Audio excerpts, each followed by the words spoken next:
The 1v1 interview series is a production of the Boss Rush network of podcasts. Visit bossrush.net to listen to our podcast and read our articles, game reviews, and more. You can also follow us on Twitter at Boss Rush Network to stay up to date with our content. Thank you for listening. Hello, everyone, and welcome to 1v1 with Boss Rush Network. I'm your host, Celeste Roberts. Today, I have the pleasure of interviewing Alex Orlando, an associate editor and writer at Discover Magazine. Hello, Alex. Hey Celeste, thanks so much for having me here. Thank you for joining me. I had reached out to you a few months ago to see if this is something you'd be interested in doing, and you had a really big and exciting life event that was happening before we could connect like this. Would you like to share? Absolutely, I did indeed. Yeah, I got married at the end of September 30th. My wife and I had a beautiful wedding out here.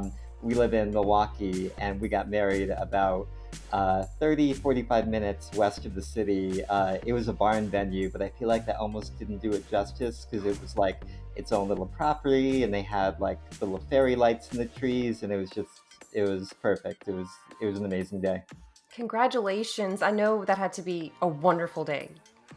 Definitely. It was, we kind of extended the fun a little bit. We didn't leave for our honeymoon until the Monday after. So that way we got to kind of like hang out with friends and family a little bit for a few days after the wedding. And yeah, it was just nice to have a little bit of extra time with everyone before we jetted off to California where we spent a week. Ooh, which part of California or just different cities? No, we were in the Bay Area kind of the whole time. I had lived in the Bay Area for a few years when I went to grad school for journalism, and yeah, I really loved that part of the country, especially the Point Reyes seashore, which is kind of north of the Golden Gate Bridge, and just really fell in love with like the scenery there and the wildlife. So we got a cute little Airbnb in this kind of, very small, cute little coastal town and just spent a week there with that as our home base. Oh gosh, that sounds really relaxing. It was nice. I think we needed it after the wedding stress just to be like, oh, we just get to chill now. This is nice. Oh wow, thank you so much for making time, especially with all that excitement going on. I mean, do you feel different? That's You the know, common I question, right? it is. It's funny. I've been like thinking about that whenever someone else asks me it, but yeah, it's there's a nice comfort to be able to like refer to your partner and say like my wife. So like I've been getting a lot of mileage out of that, and like Ooh. just having a wedding ring is something that like I think I like more than I expected to. Like, oh yeah, it's a nice little reminder of like your person. So that's been very sweet and nice. Oh, I love that. Oh my gosh, you made me cry. That's really sweet, and oh, that's awesome. Well, Alex, so what can you tell us about yourself as a professional? Yeah, absolutely. So I am a journalist and magazine editor. I'm an editor for Discover Magazine. We are a national science publication, based in Waukesha, Wisconsin, about half an hour west of Milwaukee. And for Discover, I do kind of a lot for the print magazine because we have both like a physical print magazine and a website. Um, I would say I probably do the majority of my work for the print magazine, editing kind of features, like longer magazine stories, anywhere from 1,500 to 3,000 word, kind of longer pieces that tend to be more narrative focused. And I also edit shorter stories in the front of the magazine, kind of what we call the front of the book, which are, if you pick up a magazine, there's usually like little shorter articles that take up a page. And, a lot of magazines are structured where they'll have this section, this front of the book at the very beginning for kind of little appetizer stories to kind of prepare you for, reading longer pieces in the future well. Um, so I edit a lot for the magazine, reading other people's features. Also do that for our website, and I would say about maybe twice a year I get the chance to write longer features for the magazine myself, and I'm also kind of writing web stories for online on kind of a rolling basis. So lots of different hats, but I love it because it lets me, flex my muscles as a writer and as an editor, and never a dull moment.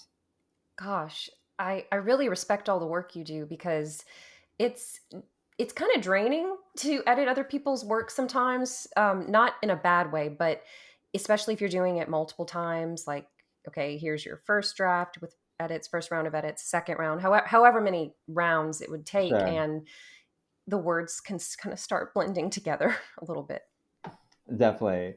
Yeah, the words start blending together, and I feel like the biggest thing I've learned from I really hadn't edited professionally at all before this job, but in the past few years, kind of ramping up as an editor from shorter stories to longer features is just having the confidence to kind of trust your instincts and to be like, no, that is like the right call. Like Hmm. this section doesn't belong there, or we need, a quicker introduction. Like just trusting that, you can exercise that judgment and help the writer make the piece better. That's what editing is about. It's not a good editor, which I'm sure you are because you're smart and you have a good personality. It's to encourage the writer, to make them a better writer, to help their piece really sing. And I'm sure you probably have people editing your pieces too, right? A second pair of eyes. Yeah, yeah, absolutely. I mean, we actually have that built into our process where every story for the print magazine, we will have primary editors on that story where you're the one kind of taking it through rounds one, two, and three. And then when you've got it to a place where, you need another set of eyes or you've kind of exhausted all that you can find with the piece, we send it to a top editor who kind of edits the edits and is that second set of eyes, like, looking for things that the first editor might have missed, or offering their feedback to you about just about the piece. And I think that is kind of this, for me at least, this magic step where like pieces really go from good to great. Hmm. Because there's only so much you can catch as one person, even if you're looking at it, as an editor or as an advocate for the reader, like having that second person just kind of look over your shoulder and be, oh, there's something we can make better too, can really, exactly like you said, make it sing and give it that extra, pump it needs. That's really important to me. And the way you're describing it is not just a process, but it sounds like you work in a very collaborative environment where people are there to not punish people for not getting it right, like right away, like, oh man, how could you not get this perfect? Yeah. And more of, hey, we're all human. Hmm. And of course, I'm going to see things that you might have missed because I'm probably also thinking a different way. Right. Yeah, totally. And, usually it's a sense of gratitude when like I get comments back from a top editor rather than being like, oh, they're nitpicking something I missed, or like it's a criticism of my work, when it's Hmm. more, I am lucky to have like a very collaborative environment where, together I think we see ourselves as like we are advocates for the reader as an editor. So we're working together to like make it a smoother experience for whoever's picking up the piece, 3, 4, 5 months down the line when it runs in print, and making sure that they're having a good experience. So I think thinking about it that way helps us kind of, remember that we're all on the same team. Okay, so that many months. That was my next question. How long does it take for a piece to go from, I guess, conception or idea, or does someone come to you and pitch the idea? What's the whole process like from beginning to Yeah, end? no, it's a great question. There's a lot of variability. So sometimes we will have an idea for a piece that we want to write on staff, and we'll kind of talk about that internally. We have regular pitch meetings twice a year where we come together as a staff, me and my fellow editors, and we present stories that we would either like to write personally or we'd like to assign out to other people. So there's a good number of stories that are staff generated ideas. And then the others come in just kind of through various emails. Like we have one of my colleagues is our features editor, so feature pitches get sent to them, and they kind of evaluate them on, is this compelling? Is this going to be engaging for the Hmm. average reader? You do a lot of vetting in that pitch phase because I'd say the biggest thing I see in terms of pitches that don't hit the mark for us is people just pitching a story that wouldn't be a fit for our publication. and getting the feeling that, like, okay, this person might need to make themselves a little bit more familiar with like the types of stories we do before they pitch. Um, so we do get a lot of stories that way, just from people pitching to the magazine, sending emails to us. That's usually like, 1 page summary of kind of what the story is, why it matters, and then how this person would go about reporting it. Because you usually want to give the editor a sense that, okay, I can handle this. Like, I have the reporting chops, I have the writing expertise to like deliver on this thing that I'm promising, so that you will, basically agree to assign me a piece, and pay me X amount of money to write the story. Um, and then once we make the assignment, we kind of settle on a rate with the writer. Usually offer like X rate for X number of words, and there's some negotiating there sometimes. And then once we've kind of settled on a rate and a word count, then we officially assign the piece. And then the writer has usually about a month to turn it around. So that's doing all the interviews, doing the research required, and kind of compiling it into a first draft. Um, and then once that first draft kind of lands in one of our inboxes, I would say there's probably another month and a half that we have to kind of take that story through production, from a first draft to being ready to hand up to our graphic designer for laying out in the magazine. Um, and in that, like, in between time, there's lots of little steps. Like, we do the original round of edits that I was talking about, where it's the primary editor. So for a piece that I'm editing, I would send it back maybe 1 to 2, sometimes 3 times if it needs some work. And then it goes to the top editor, and they're editing the edits. And after that, it goes to fact check. So we have our writers kind of pretty thoroughly annotate every sentence in a story that is a fact and can be factually verified.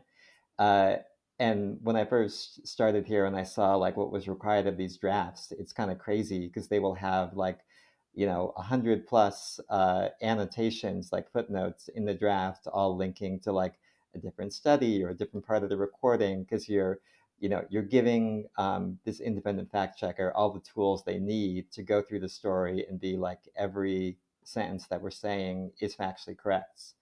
Um, and that takes about a week for the fact checker to kind of go through. They're also calling all of the sources, so all the people who are quoted in the story, scientists for Discover. They're calling up all of these experts and kind of re-interviewing them, and basically saying, things like, you gave this impression, is that accurate? Like, or the writer used this metaphor to describe your work, is that a fair comparison? um, for things where you are taking more like literary rights license, you still need to be able to make sure that it's accurate. So that can even be fact checked just by checking back with the experts. Um, and then after it comes back from fact check, the editor has to kind of incorporate the corrections that were found, because sometimes it's more of an art than a science, in the sense that a fact checker might flag something and say, oh, well, the source said this, but here's the real technical definition. And it could be kind of like splitting hairs. So you have to make that call as an editor, like, okay, we're getting a little too in the weeds here. Like, I think what's here originally is fine. Um, and then we send it to our copy editor, who is incredible. And she's also kind of like a secondary top editor, because, she's editing for grammar, punctuation, making sure that we're following AP style, which we use.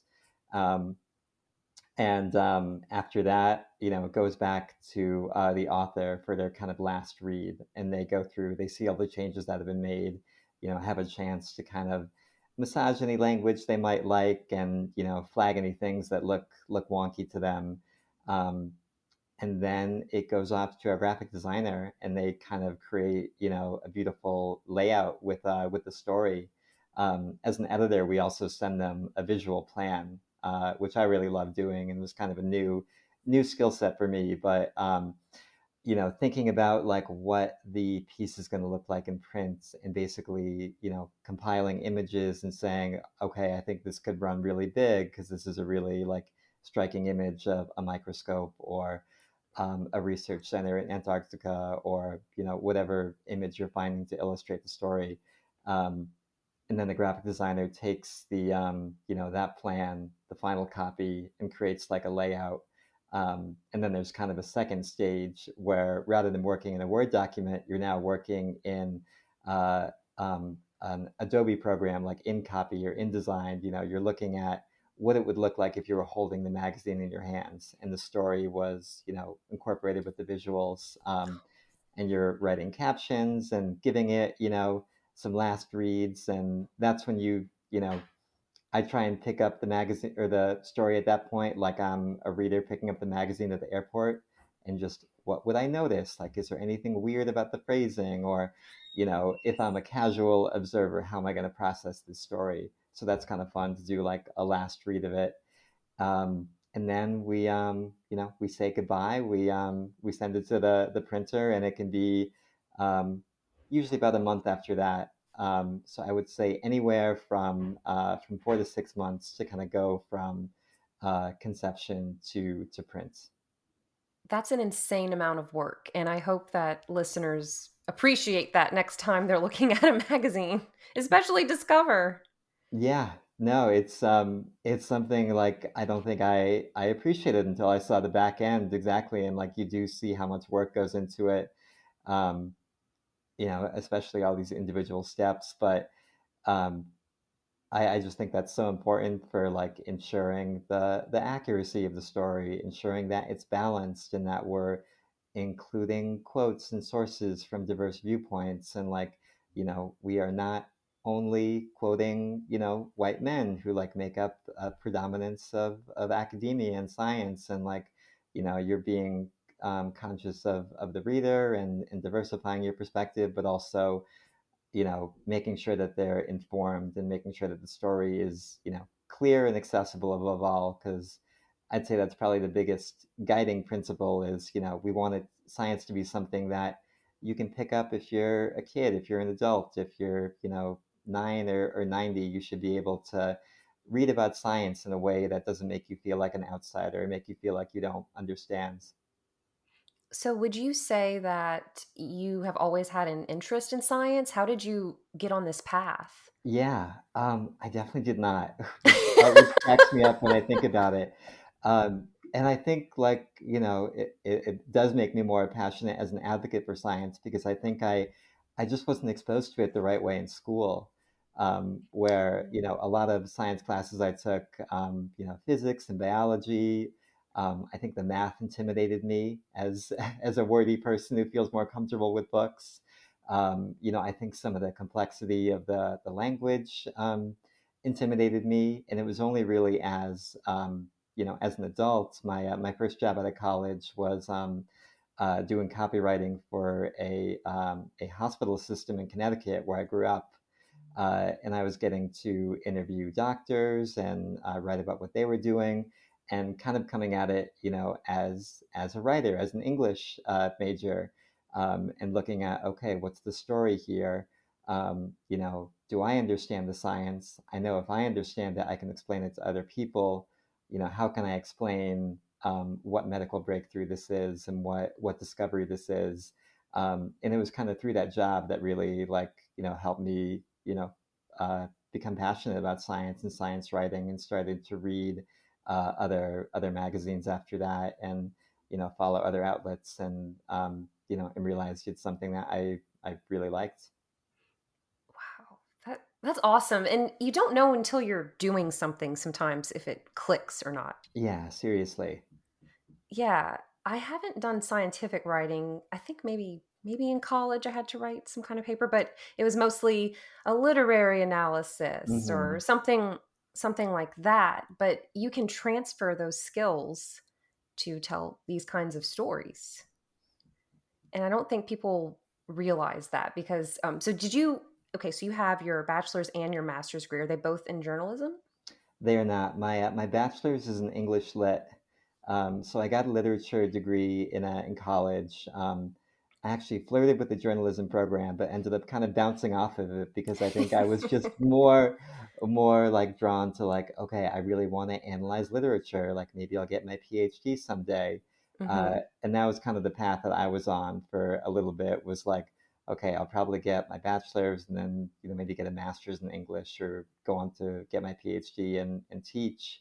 And kind of got steered away from that path by some professors who were younger when I was in college, and I think they knew like how much the landscape was changing and just how hard it is out there as a humanities professor, and like how many struggles you have to overcome just to even get a foot in the door as like an adjunct and as a full timer. So I definitely considered that that reality and kind of thought about it for a while. Um, I know at one point we had both talked about teaching English overseas. So while Hmm. I was kind of figuring out my next move, I uh, was in living in South Korea for a year, kind of teaching English as a second language and traveling a bit, but also kind of thinking about next steps. And after that job, I kind of continued the medical writing I was doing in Connecticut, and I ended up getting a job in Houston, Texas, for 2 years for this medical organization called the Texas Medical Center. And it's basically this group of like 40 to 50 hospitals of various sizes. They have a massive cancer center, they have like various massive research centers, but they also have like Ronald McDonald House and like very smaller, scale kind of community service type organizations. Um, but the medical center that housed all these different like hospitals and healthcare orgs had a magazine that I wrote for, and that was my first time like really taking what I had done doing healthcare communications and looking at it as a storyteller and looking at it as okay, I have people, professors, just community members in this medical center picking up this magazine. How are they going to experience this news as a reader? So we would kind of cover um, anything and everything happening in the medical center. I wrote stories on stem cell research, wrote stories on cancer research. We were near NASA, obviously, in Houston.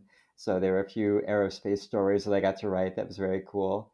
Um, and I think that's just when I fell in love with kind of that process of interviewing really smart people and then trying to synthesize what they said and make it something that people can enjoy.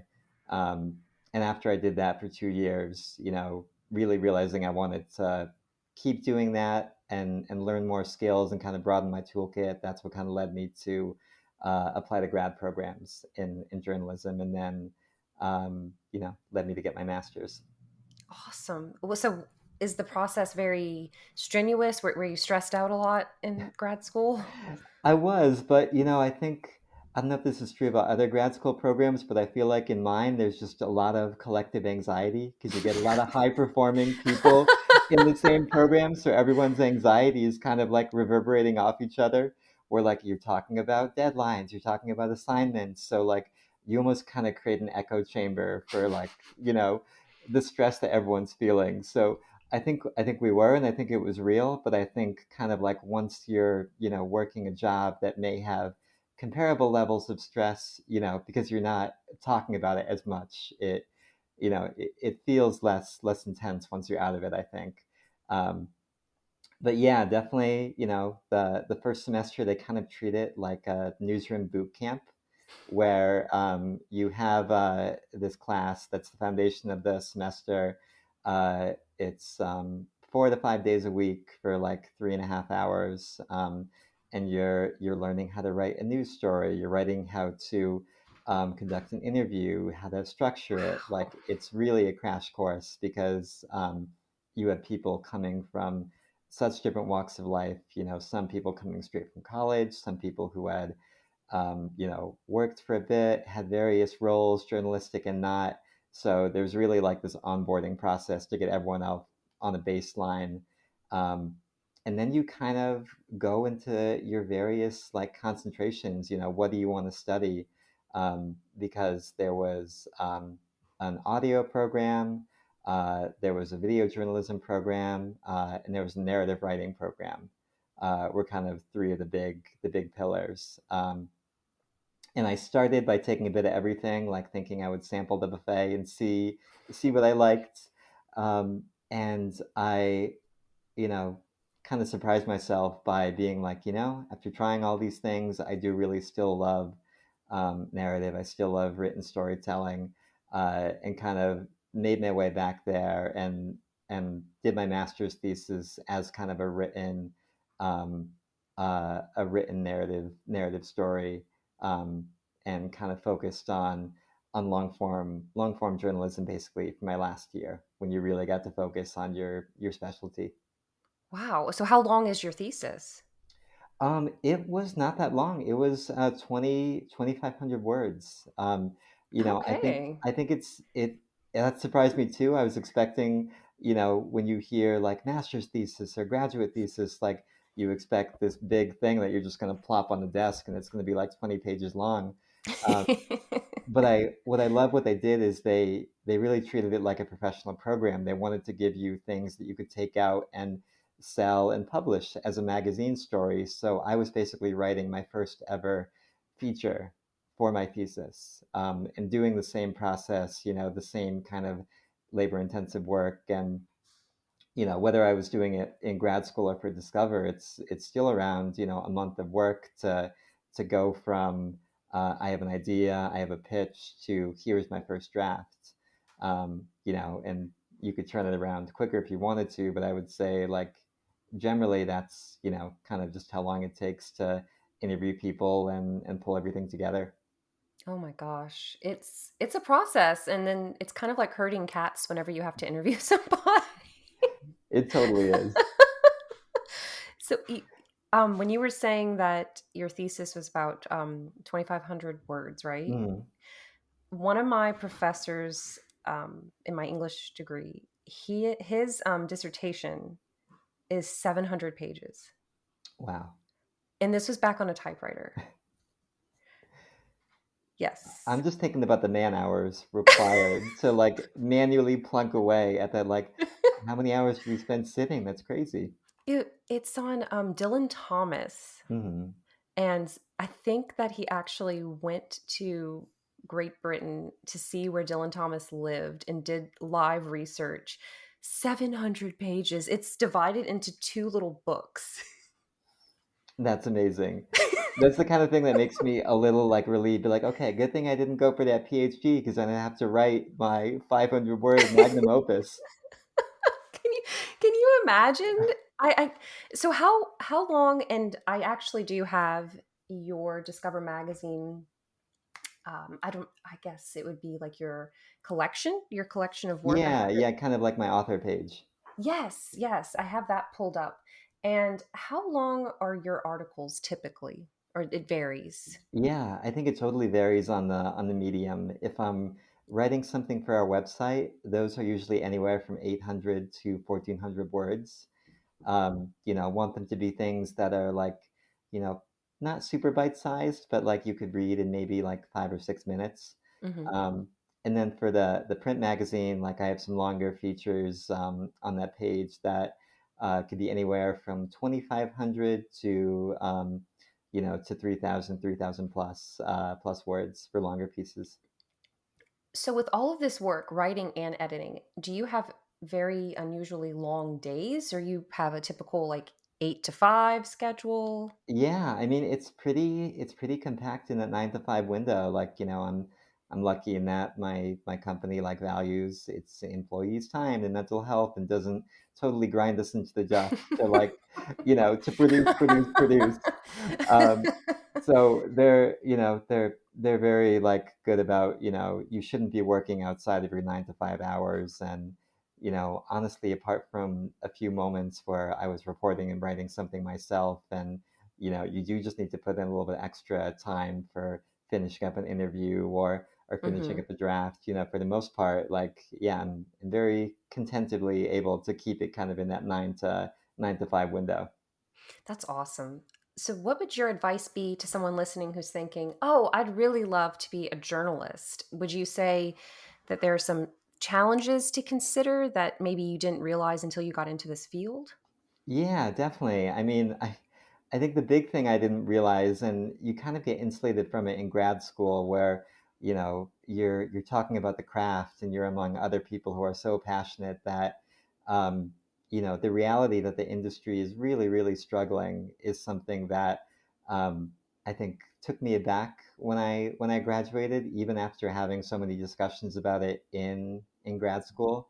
It was a very different experience to talk in an abstract way about the struggles of the journalism industry, and then to, um, get out and be working for a journalist just a few years and see like um, every few weeks there'll be a round of layoffs at kind of different media publications who are doing great work, and it's really just because the revenue model for journalism, this ad model where um, you know as I'm sure like sites and magazines and newspapers are dependent on advertisers, and that's just not as lucrative as it once was. And um, I think kind of adjusting to that reality like helped me appreciate a lot more kind of having a good landing place and having a good team that I can work for. But it's definitely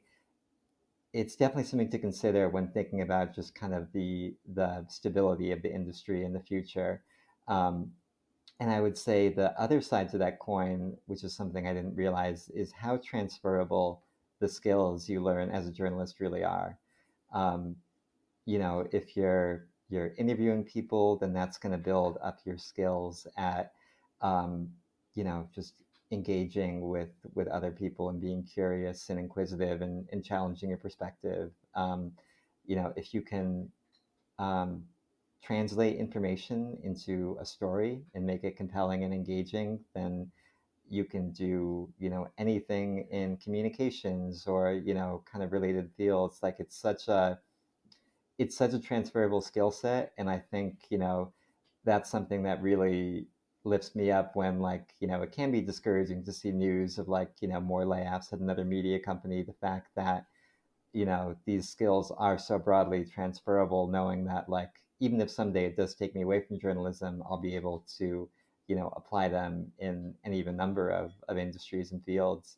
Um, and I guess the other biggest thing I learned, kind of doing it myself, was just to always be an advocate for yourself. Whether that's asking for more money as a freelancer, whether that's kind of advocating for a writer as an editor, and just kind of really um, yeah, making sure that the work that you do is going to be able to sustain you, and kind of just making sure that you're protected financially in that way. That is so important. And things are getting more expensive every year, everything. And so, are most journalists contract employees, or can they be hired on full time with a publication? Yeah, it's super interesting, and something I didn't really learn the nuances of until I started doing it. Um, and I would say there are probably more freelancers and freelance journalists working now who do get contracted at various publications. That may be on a story by story basis where they're getting paid for individual stories. And some freelancers even have like kind of a recurring contract where they are guaranteed to write X number of stories a month. We have several writers for our website who are kind of on contract web writers, so they will write 3 to 4 stories for us a month or so. Um, and then there are staffers, kind of people like me who are more, I would say, more in editing positions than writing positions. I think there's just more editing positions available, and that doesn't mean that you're not going to be also doing writing, kind of like all of we are at Discover. um, it just means that you're going to be on the staff, and you are kind of managing a lot of different things internally. You're editing pieces. Um, so there are those kind of more stable, I think, staff jobs for for landing at a place and doing work kind of for a publication or newspaper or magazine. Yeah, it's if you go on LinkedIn, it's amazing how many freelance contract roles pop up for writing, which some people they want that or they want it on the side or they prefer Hmm. having that freedom full time. But in your position, for example, it is kind of comforting having that settled feeling. It just depends on what do you want, Sure. what's best for your situation. But thank you for saying that about advocating for yourself. That's something I struggle with because I kind of have imposter syndrome where, oh, there are much better writers than I am, or oh, I've never done this before. How am I going to do it? But you can always learn, and especially what you're saying about the adaptability. There, if you have a good leader, a good mentor, a good team who sees your potential and just thinks, okay, I can teach you how to adapt and gain the skills you need or the mindset, the framework. Sure. I think it sounds like you've been very lucky in that respect. Yeah, yeah, definitely. And yeah, one thing I was thinking, just what would you tell someone who's interested in journalism?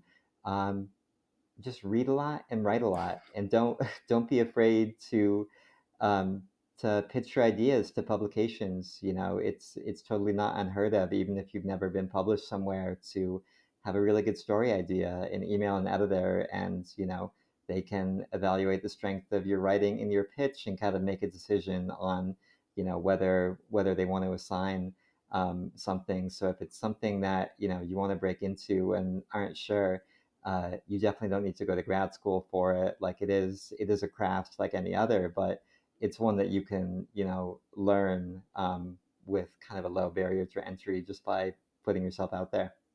You never know until you try, right? Totally. And I think there's a sense that like oh, like editors will laugh at me if like they read my pitch and it's really bad, and it's like, nah, we're just going to read it and move on to the next thing. um, so yeah, I think just kind of pushing past that anxiety of how will my work be perceived, and just kind of yeah, just practicing your writing and getting it in front of other people and continuing to get better at it. And I'm sure you've had an experience with brutal editors before who, oh my gosh, it's a very humbling feeling. Yeah, yeah. Humility may not be the first emotion you feel when you see all that red, and you're just like, oh no. What am I doing? Why did I go into this field? Why? Right. But it but most editors, a good one, I guess in my I haven't done your kind of journalism, but just with people reviewing my work, people who have like almost a teacher's heart who see that seed that has been planted and they just want to make it even better and they I don't know that what that's how I thrive. Yeah, I think you're totally on point. I mean, that's something I try and do in the edits I will leave on a piece, is I try to ask a lot of questions. So that way it doesn't seem like I am criticizing something, like I am Hmm. genuinely wanting to know this information that is missing from the piece. So, you're kind of gently nudging the writer to be like, well, what about this, this person? Did you consider their perspective? Or what about this like aspect of the science? Mm. Like, I don't know how that works. And that way you can kind of get them to also consider it and work it into the writing without feeling like they're being chastised or like wrapped on the knuckles for not doing it right the first time. Because it really is just kind of that, like, the thing I love about it is that open, like, free form collaboration. You're working together, you're co-creating the piece to make it as good as it can be. And you probably had to shift a little bit because you were used to writing a few different styles and then you come to discover and it's like, whoa. Yeah, no, very much so. I went from kind of doing the majority of my time was spent writing, and now very much the majority of my time is spent editing. But it's been very cool to learn something that's so different and realize, oh, I also find this just as rewarding as being on the writing side, because I still get to think critically about narrative. I still get to think critically about story structure and even sentence level mechanics, and like what makes a sentence really pop off the page. So that's been a fun kind of journey realization to just learn more about the other side. I love that. I have your author page up right now, and I I really love the names of these stories. The titles. My favorite one is "Swearing Like a Sailor May Not Be Such a Bad Thing," because I know you haven't heard me speak much, but I definitely do drop some words, some choice words in my Hmm. daily life. Yep, I'm with you there. But you have such a repertoire. And how long have you been with Discover? I've been with Discover for 3 years. Three 3 years years. this October. Okay, wow, that's a good amount of time. Oh, okay. I even see the hidden science behind 2020's biggest video games, and there's a little picture of Animal Crossing: New Horizons. Which do you play that? I play that. I learned about that through my friends who play it. I Oh, follow it on Twitter. I've watched YouTube videos, but have not dove in myself. No. I don't know if you should start. You might not be able to stop. But out of these stories, I know it's probably like picking your favorite child, right? What I'm about to ask you. Is there one that you favor over others? And it could be for any reason. Either it's the topic, the memories, the people you interviewed, Hmm. anything at all. Yeah. I think my favorite that I've written kind of for Discover in the past few years was a story I wrote last year on near-death experiences. Um, Ooh. and I think it's called something like the science of near-death experiences, or um, but that was one that was kind of the first story I ever pitched to Discover, um, and it was my first week on the job, and I kind of came like very excited with like my three pitches for my new boss, um, and one of them was something that a friend who's a scientist had kind of cued me in on.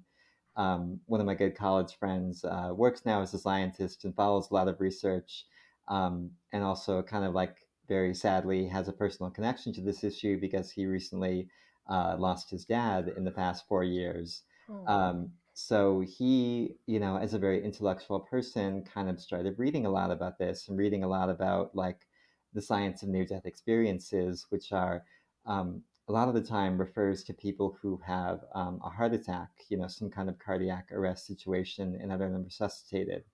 Um, and he found one researcher in particular who is really trying to study this, like objectively, empirically, like how can we study these experiences that people have where, their heart stops and then they are brought back. Um, because there are commonalities there. So I kind of pitched that to my editor that first week, and she was like, "I really like this. I don't see a place for it now." And we sat on it for like a year and a half. A Um, year and a half? yeah, just because there were, Wow. we were a bi-monthly magazine. We do 6 issues a year, so there's definitely a limit to the number of features that you can run. So this was one of those. We like this, but we're going to back burner it. Um, and then, a year and a half later, we had a pitch meeting where I brought it up again. And that was kind of like, well, we now had a new editor evaluating this piece in my former editor's same role. Um, and, said, okay, we like the story. We're going to move forward on it. Um, and it was just such a wild experience for me, kind of reporting that story and researching it. um, I come in kind of from a not religious background, so I kind of was very very curious about just looking at what these experiences are and what kind of scientists have been able to figure out. um, and I think the wildest thing is learning that there have been people who have been studying this for, 50 years, 40 years, and have still not necessarily learned, like, what is going on in the brain with people who have these very distinct recollections. Things like, um, you know, following a bright light, things like having kind of like these almost panoramic experiences where you go through all of your memories, and like it's kind of like your life flashes before your eyes, is a real physiological phenomenon that these people experience. um, so there are all these commonalities in these people who have been had a cardiac arrest and brought back. um, and just kind of learning how different the perspectives of the scientists are. Um, some of the scientists who are like, these experiences are real, they, suggest that there is some kind of consciousness after we die. We just can't measure it yet. And then there are other scientists who are very hard and fast and think that like this is all neurobiology. This is all because humans have brains and these are things happening in our brains, and we can explain X, Y, and Z, for these scientific reasons. Um, and I think what really was, blew my mind as a reporter was, taking some of these explanations back to the scientists and having them go, actually, that explanation doesn't hold up. One of the examples being that people have these experiences because, there's not enough blood flowing to the brain. Um, and it's kind of like a hallucination thing. But they have done studies, and some of these people who, have a cardiac arrest and are brought back, their brains are actually more oxygenated in that window because more blood is pumping to that part of the body. So that hypothesis, that theory doesn't really work. So they're still trying to figure out what accounts for these like really vivid, powerful experiences that change people's lives. People have an NDE and then they divorce their wife of 40 years. They change careers. Like Oh my it's, gosh. it's a profound mystical experience is the way that the scientific literature itself describes it, because it can change your whole worldview. Um, so I think that's my favorite just because it was such a roller coaster to report it where everything I learned kind of was, upending what I had learned previously. So trying to write that story and kind of manage all those tensions competing against each other, made it really fun as a writer to kind of amp up that tension and show how different the perspectives are. I love, I don't know if love is the right word, but it's interesting that the first editor said there's no place for this. So I guess a pitch you have to be lucky, right? Like you have Yes. to have someone who agrees with that story, agrees with that idea. Yeah, absolutely. It's kind of a timing thing. We have had say no to pitches just because like it's purely space economy and it's like we don't have an issue this can fit in. Sometimes we'll get a pitch that's just in the perfect time to run in a particular issue because our issues are kind of loosely themed. So we've had issues in recent months, one that was dedicated to artificial intelligence, one that was dedicated to kind of the future of transit, so self-driving cars and electric vehicles and things Mm. like that. So sometimes you'll get a pitch that's just a perfect fit for that issue theme, and that's really nice because you can slot it in. But other times, like yeah, great pitches, that could be a great story for Discover, for example. You might have to say no to just because the timing's off. Mm. And so does each year have or each month have a theme that you have to stick to? Yeah, they're not recurring. Like we will kind of loosely create an issue theme based on stories for a lot of issues. So we got a bunch of stories recently that like all were kind of pointing at the same idea of what's happening on like the underbelly of science. So one story, for example, is on skeletons that get donated to universities and how they are kind of acquired, and like learning that like it may not always be the most above book ways that like some of these universities like acquire the skeletons that they Oh my use in their classrooms. So gosh. we have a story coming and that I'm so excited to read just based on that premise. But that fits into this loose theme of the underbelly of science, so we kind of bundled it together. um, and we do have two issues that are, or three, excuse me, that are recurring, same theme, same month every year. In January, we have a big state of science issue where we kind of Ooh. talk about yeah, we just got, I don't have it with me or I'd show you our new issue, but it's basically the top science stories of 2022. Um, so we had a story about the James Webb Space Telescope and all of the incredible images that NASA is getting from that. We had a story about them finding the ship, the Endurance that Ernest Shackleton, one of the first explorers, crashed off the coast of Antarctica. So kind of just looking at all of these disciplines and looking at, what are the biggest science stories of the year, and then rounding them all up. And they're kind of little bite-sized stories. So that's a very fun puzzle of an issue to put together. And then we also have one that's climate themed every May, and one that is themed around medicine and health and kind of medical breakthroughs that comes out in July and August. Oh, And and wow. apart from that, we kind of curate these loose themes as stories come in. If someone looks at your author page, just the variety of topics is fascinating. So I hope people are still keeping Discover close to their hearts, because these are fascinating. There's so much work that goes into this. And do you, I say, do you remember, it's still around, but have you read Reader's Digest? Do you remember reading it growing up or anything? Yeah, I do remember reading it growing up, and like, when I go to my in-laws now, like they're a Reader's Digest family, so I'll flip through it there. Um, but yeah, grew up with Reader's Digest for sure. I also read a lot of gaming magazines, which I'm realizing probably like also helped foster that, like, that love of narrative, because I was like a hungry reader of Game Informer back when I was in high school and in middle school, and would always look forward to that next issue. It was so much fun. So much fun. And Nintendo Power. RIP. Hmm. Oh gosh.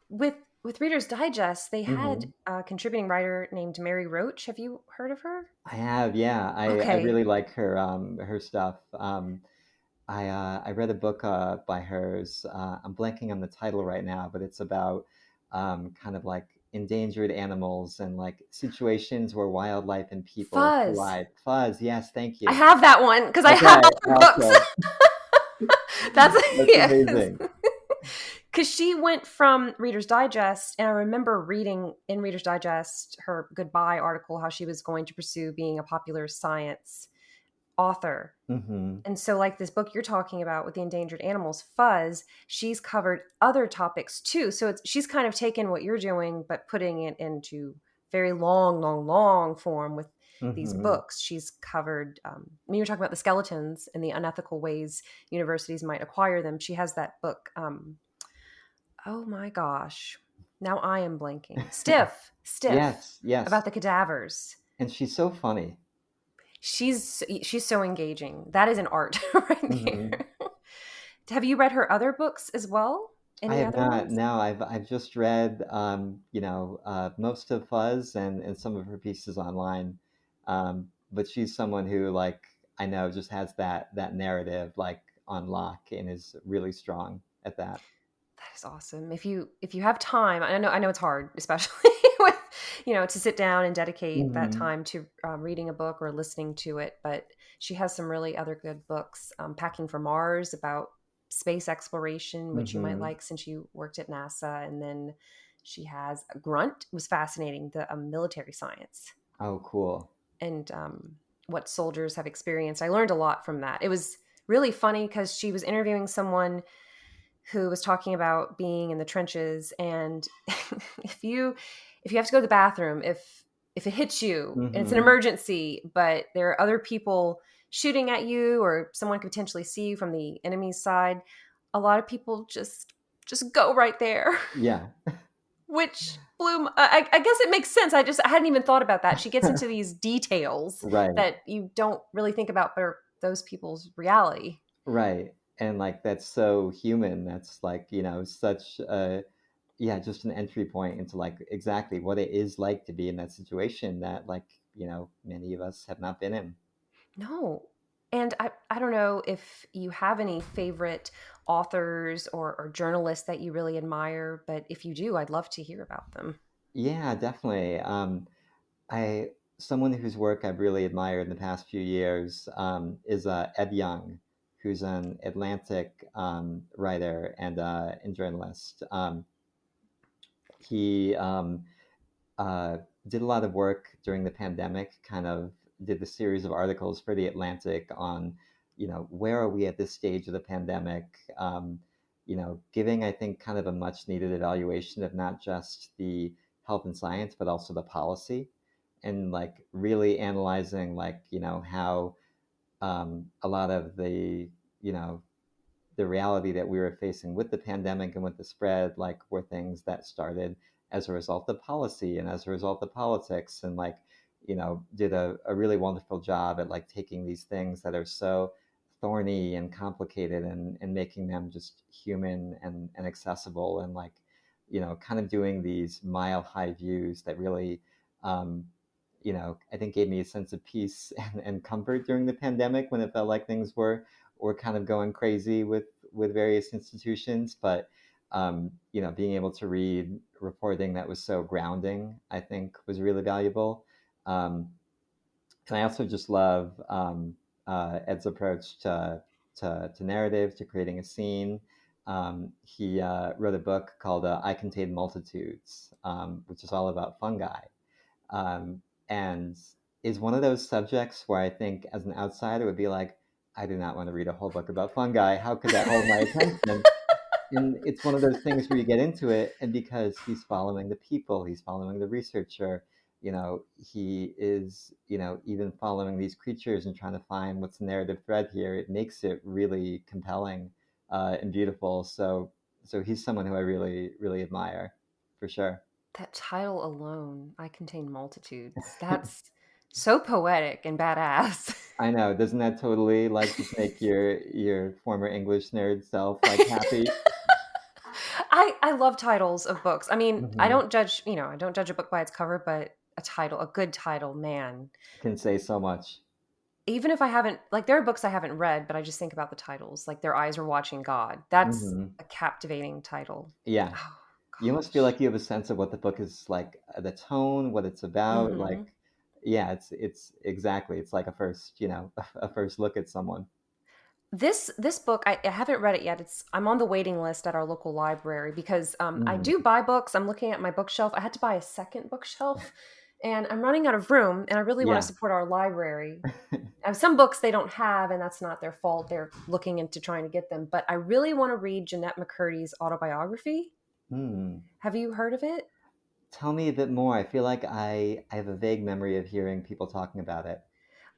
Okay, so she was on the show iCarly. She was Yeah. Sam, the blonde.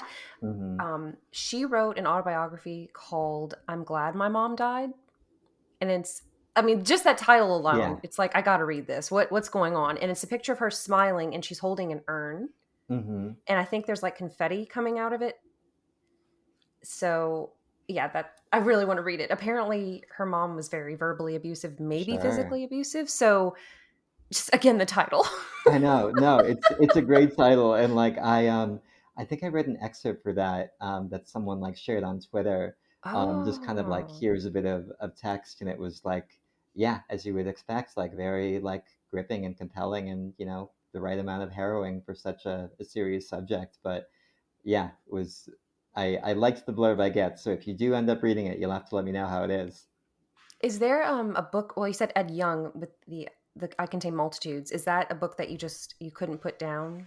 It was that compelling. Yeah, it was one I really loved reading. I think it feels bad to admit this as a magazine journalist, but there are times when, like, I'm not always as psyched to read like a book of nonfiction as I am to read, like, just a fiction work as like a way to unwind. But Mm-hmm. there's something so fun and rewarding when you pick up a nonfiction book that doesn't feel like work. It doesn't feel like you're forcing yourself to follow along with the narrative. It's just totally carrying you, and you're not realizing that you're learning all of these new things because you're just so caught up in the journey that writer is taking you on. That's art for sure, Yeah. right there. And speaking of stories, so I don't know if I mentioned yet, I don't think I did, how we met. You had messaged me on Twitter because you listened to another Zelda podcast, which I'm a part of, and you were asking if you could pitch a story idea, actually. Absolutely. And do you want to tell people about it a little bit? Yeah, yeah, I would love to. And that was so fun for me, like, as someone who, has written a lot professionally, and like I am, very, very big gamer. Like it's something that, is probably one of my core hobbies just in terms of what I'm interested in. And I'm, listening to podcasts and reading articles and, like you kind of just, really enjoying all that's out there right now. Um, so this was so fun to get to pitch a story on two of my favorite games in kind of the past 5 years, which are Breath of the Wild, most recent Zelda, and Elden Ring, Hmm. which came out this past year.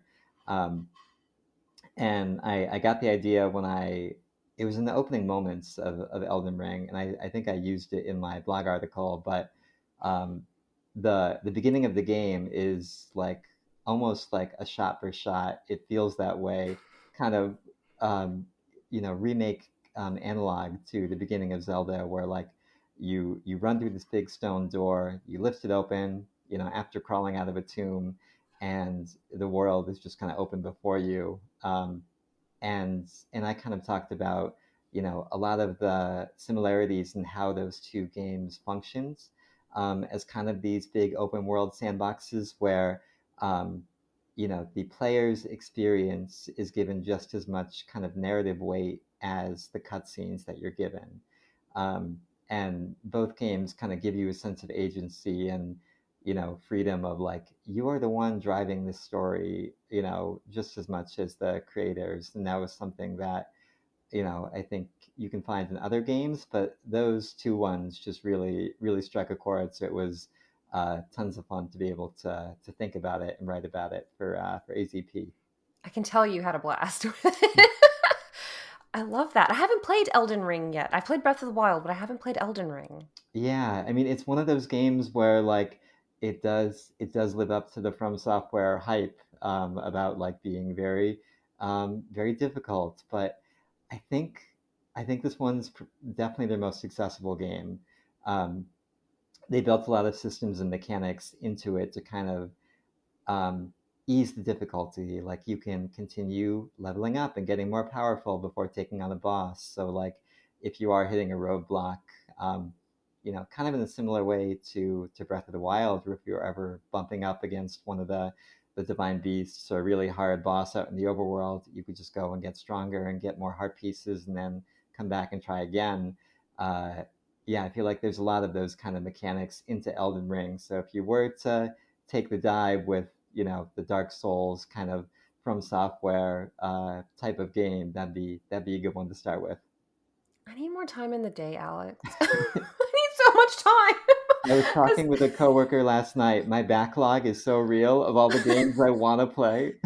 so what? Okay, so what are you playing now? If are you playing anything right now? I am playing something right now. Yeah, I'm playing a few things. I am halfway through God of War Ragnarok right now, Okay, which I'm really really loving. Like, we've been talking about narrative and storytelling this whole time, it's and good. It's it's good. it's so good. It's one of those games that makes you kind of sit back and go like, holy shit, you can tell this kind of story in a video game, Mm. just because it's very cinematic. It's very very high budget, but there's also like almost like this auteur lens to it where you are like following the camera so closely. It's you're watching a movie as you're playing it, and I always love those kinds of cinematic games. So I'm very into that when I get a chance to play it for sure. That's awesome. And I think I know the answer to this one. What game are you looking forward to in 2023? Yeah, I mean it's got to be Tears of the Kingdom. And I feel like, it's been such an emotional journey to be a Zelda fan between Breath of the Wild and Tears of the Kingdom, just because so much time has passed. It feels like we're in a totally different world now.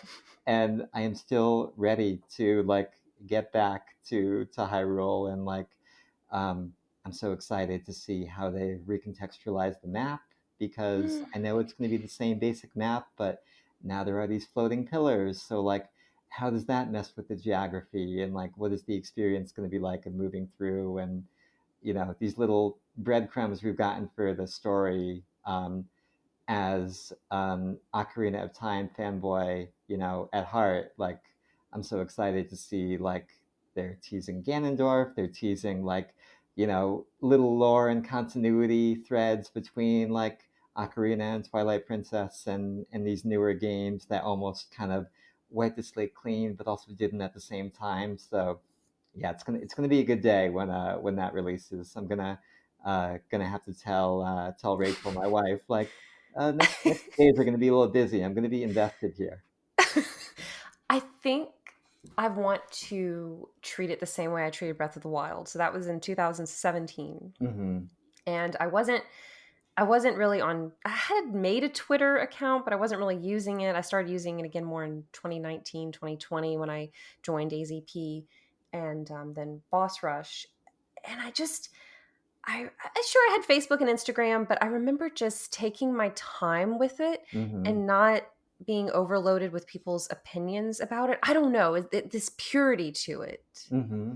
that experience. I'm hoping for that again with Tears of the Kingdom, so I might be MIA for a little Yeah, while. I like it. See, that's where I feel like I want to be at, where like, I don't read any like things online or watch any reviews and like go in totally blind and have like, the pure unfiltered experience. But then there's the part of me that just like, really likes game reviews and criticism and like just can't help myself Mm. from like reading what people are saying. So I might dip a few toes in before it comes out, but then I do also like to kind of go dark for a little bit to like experience it myself before, then you kind of check back in and say, oh, what is the critical community saying? What are my podcasts and like, writers who I follow, saying and thinking? And that's always fun to like, you almost get to re-experience it through other people's eyes in that way. So you said re-experience. So do you prefer to listen to things like that and seek out uh, critiques after you've played a game, or do you prefer to do that prior to a game, or even while you're playing a game? Yeah, I mean, I kind of mix it up. Like for Okay. something like Zelda, I would probably want to do it after, just because I think like you, like I want that experience where it's just me in the game before like I tune in to what everyone else is saying. Um, but then there are other games like, for instance, right now I'm playing Final Fantasy VII on the Switch for the first time, the original. And as kind of someone who grew up with the N64 and Mario and Zelda, like I was never really into PlayStation or the Final Fantasy games, so it's been really fun to experience that like in 2022 as an adult for the first time. Um, but while I'm playing it, I'm also kind of, um, reading articles on it.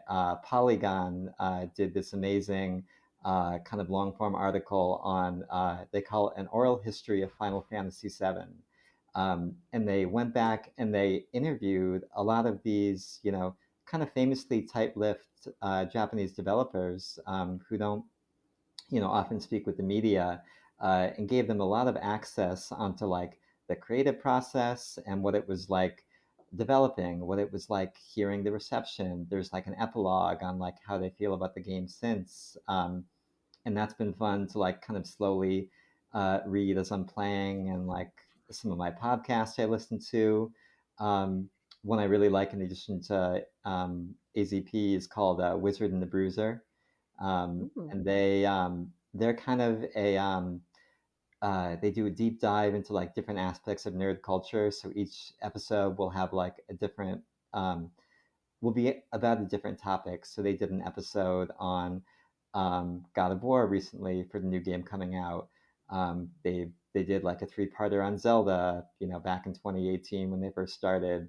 Um, Wow. but they also would do an episode on Green Day, because that has kind of like, it like hurts my heart as a millennial, but like now that's kind of become almost nostalgic and like a part of nerd Ooh. culture. So like Blink 182's on tour.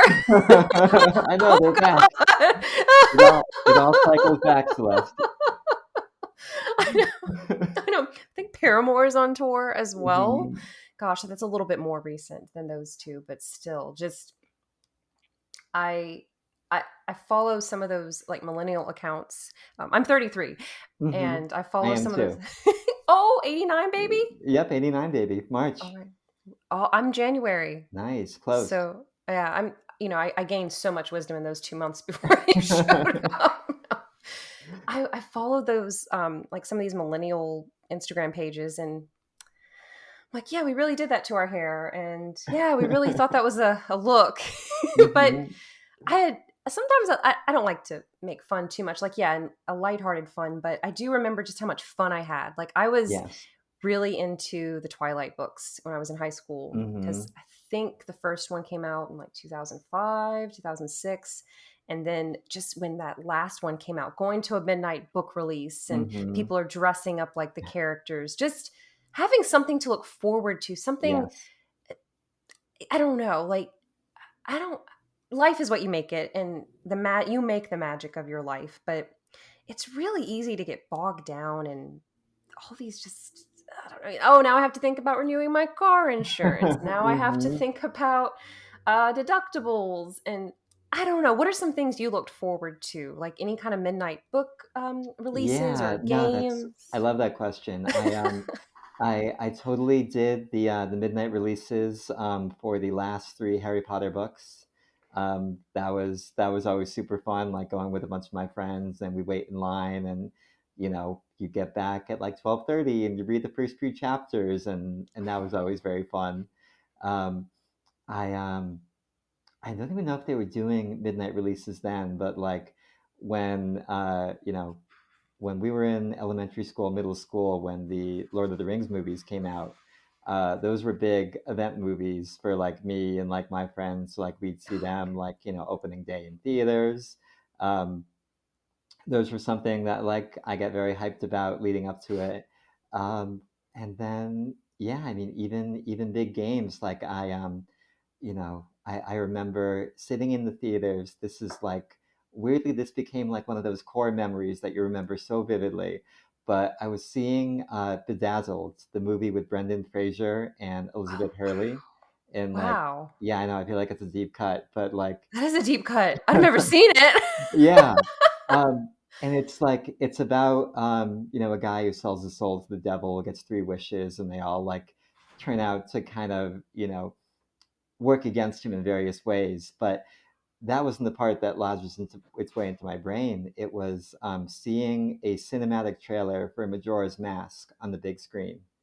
And I feel like I've looked for this on YouTube, and I almost want to like have you like put your feelers out to the AZP community and like see if we can track I this have an down. assignment. I have an Yep. assignment. Like I can't find it on YouTube, but like I remember seeing this like cinematic trailer with the moon like slowly approaching Hyrule and like seeing it overhead, and it was I remember it being having similar graphics to the Ocarina of Time trailer that came out. That was um, like very cinematic, but it was just wild seeing that in theaters, and I was so ready for that game when it came out. Uh, Do you like Majora's Mask? I love Majora's Mask. Yeah, Thank you. Thank you. That's the only right answer. I I love it. yeah, it might be like it's kind of my dark horse favorite Zelda. Like if someone asks you what is your favorite game of all time, it's got to be Ocarina because that's just too too near and dear to my heart. But if I had to pick, like if someone was like, yeah, what about the other games? It'd probably be Majora's because I just love the symbolism. I love the storytelling. I love how weird it gets. It gets like so unapologetically weird with all of its various subplots in a way that like maybe Link's Awakening with some of the weird stuff you do in that game, but Majora's Mask, just I love how kooky and sincere and emotional. Yeah, it's a gem for sure, even among the Zeldas. I I love doing this. Like when you're talking about symbolism, I love. Did you ever do this? Like you'd wear a mask as young Link and go back to the Happy Mask salesman and wear it while talking to him, and he'd tell you what it represents. I never did that. That is Now you got to go amazing. back. You got to go Yep. back and play. I mean, now So that it's out on the Switch on the Virtual Console, like I've been wanting to replay because I replayed Ocarina either last year or the year before. So I think I will be going back to Termina at some point in 2023. I got a feeling that's going to be up there on my games. oh gosh, I don't remember each one, but as you get the mask, I don't not like the giant's mask because you can only use that when you're battling that creature in Ikana Canyon, Ikana Castle, Hmm. I believe. Yeah, because you have to turn it on. I can't remember the name of the monster. It's like this, it's a worm, Yeah, I sandworm can thing. picture it in my brain. Yeah. But if you go talk to the Happy Mask salesman on whatever day, he'll say, I don't know, if you wear the couple's mask, like, oh, this represents the love a couple feels, or something like that. Just very sincere, very heartwarming Hmm. moments. And like even some of the more grotesque masks, he'll say something that makes you think, oh, that's really sweet. The one I like is it Camaro? Is the dancer. The Oh, yes, one yes. I don't remember the name, but I know Camaro might be right. I'm so sorry if I got it wrong, but you teach the Rosa sisters his dance with his mask. But if you Hmm. show the mask while you're wearing it to the Happy Mask salesman, he says something like, "This mask represents the pride and joy a teacher feels with a good student," I love and that. that was just so That's so great. sweet. Yeah. Because you think back to teachers and professors who made an Hmm. impact on you, and I don't know, just really touched me. Yeah, that's awesome. I love that. And I feel like it also works on another level where it's kind of like the developers being meta about like we made a very symbolic game. Like, you can interpret this metaphorically, like, Oh and all the cool yeah. readings people have done about like Majora's Mask and Grief. Like AZP did that incredible episode that like really kind of fleshed out, different wit like lenses to look at that game. So I like that they even, you know, maybe thumb their nose at that a little bit with the Happy Mask Salesman.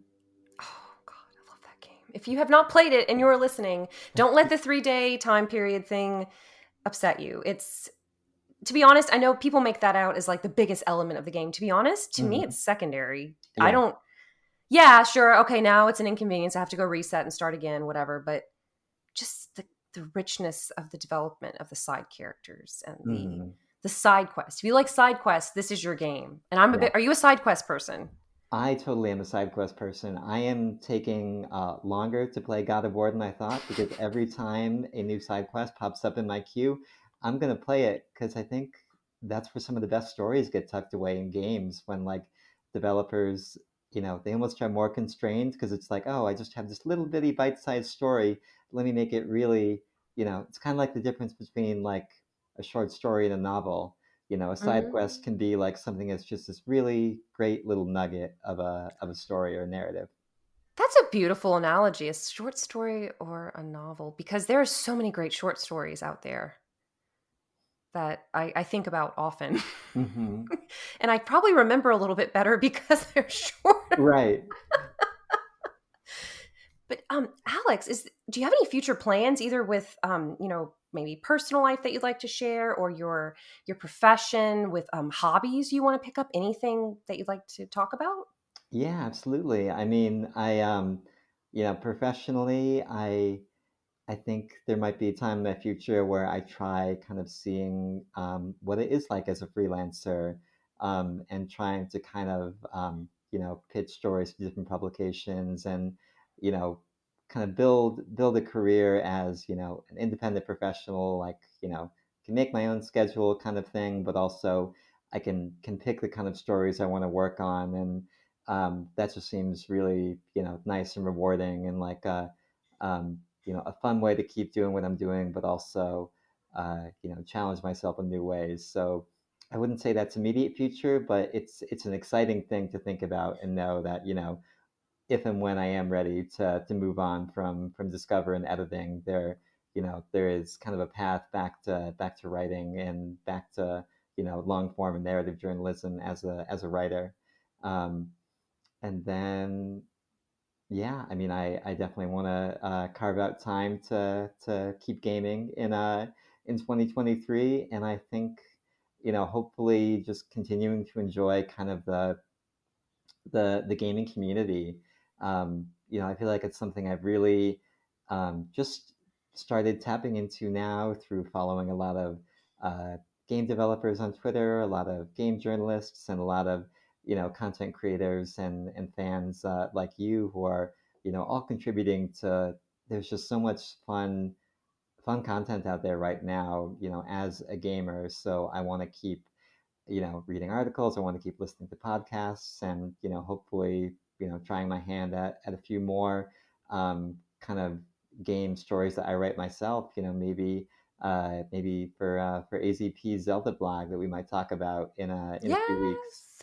Yes, please, like, yeah, please. I would love to know more ideas. It's I think I've mentioned this, I don't know if to you or other people, but it can be a little constraining, like coming up with ideas when it's you're Hmm. focusing on one game series, but miraculously people keep coming up with topics for these articles. Yeah. I wonder if it's one of those things where it's like you're constrained, so that almost gives you more to play with because it's like, well, I can only talk about this one game series, but I can talk about anything I want within that. So, maybe that gives you freedom to really come up with fun articles. Like I'm trying to remember the most recent one that y'all posted. Oh, Mallory's about the Yes, pets. yes, Mallory's one about the pets, and that was so much fun. And it's such a great, it's such a great angle for a post and for a story because, yeah, just everyone has that thought. Everyone plays a game and thinks about like what animal would make like a cool pet or how would I interact with a cuckoo in real life, and it's just Oh. it's very fun. Don't hit them. That's how I Yes, would for yeah, sure interact with yeah, them, is yeah. not hit them with I a think I sword. think that's the takeaway. Well, Alex, where can people support you? How should they support you? Yeah, absolutely. You can follow me on Twitter, Alex _E _Orlando is my username there, and you can also just Google me and follow either my personal website or my author byline at Discover for any new stories I'm working on. Is there anything we did not cover? Because I feel like we could talk for probably like 10 more hours about all the things. Like, come on Absolutely. over. Come on over. We'll have some eggnog. We'll play Zelda. We'll play Hmm. different games. Is there anything we forgot to talk No, I think about? I think this was great. I think we nailed it. Thank you so much for like giving me some time to just chat and talk about journalism and games and all the fun stuff I'm interested in. This was a blast. I love it. I'm so happy that you were able to make time, and I'm so happy that you got married and you're in. Okay, when you said like, "Oh, I love the reminder of the ring on my finger." I'm sure say that to Rachel. She'll probably melt. I will save that for later for sure. Well, everyone, thank you so much for listening. And please do follow Alex, where he said he can be found. And you can find other 1v1 interviews at bossrush.net. And you can follow me, Celeste, on Twitter at FairyCrypt, FAERIECRYPT. So until next time, we'll talk to y'all later. Thanks, everyone. Bye, guys.